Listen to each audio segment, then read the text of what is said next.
आज आमे आपण मानंकु जणाइबु जहाँकि आचार्य चाणक्यंक नीति शास्त्र अनुसारे एपरि किछि महिला मानंक विषय जणाइबु जहाँकि एही महिला मानंकर अंग पुरुष मानंकु पागल करि जैथाए। तेबे बंधुगण एपरि कोन महिला मानंक शरीर रे अंग रहिछि जहाँकि पुरुष मानंकु पागल करि देउछि। सेही अंग विषय रे जानिबा पई हेले आपण माने आमर एही भिडियोटिकु शेष पर्यंत देखंतु।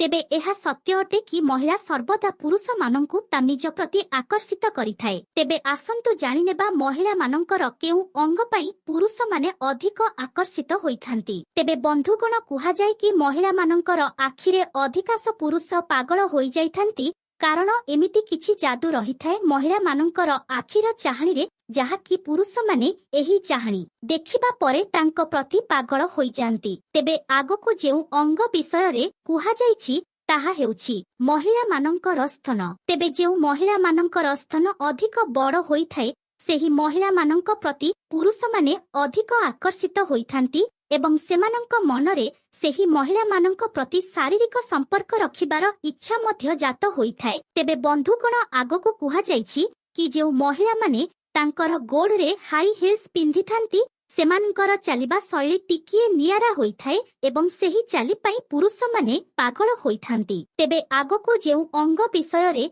कुहा जाइछि ताहा हेउछि महिला मानंकर ओठ विषय रे। तेबे जेउ महिला मानंकर ओठ गोलापी कोमल एवं सरू होइथाए एपरि नारी मानंकु पुरुष माने देखिबा परे सेमानंक प्रति आकर्षित होइथांती एवं सेमानंकु पाइबा पई तांको पछरे पागल होइथांती।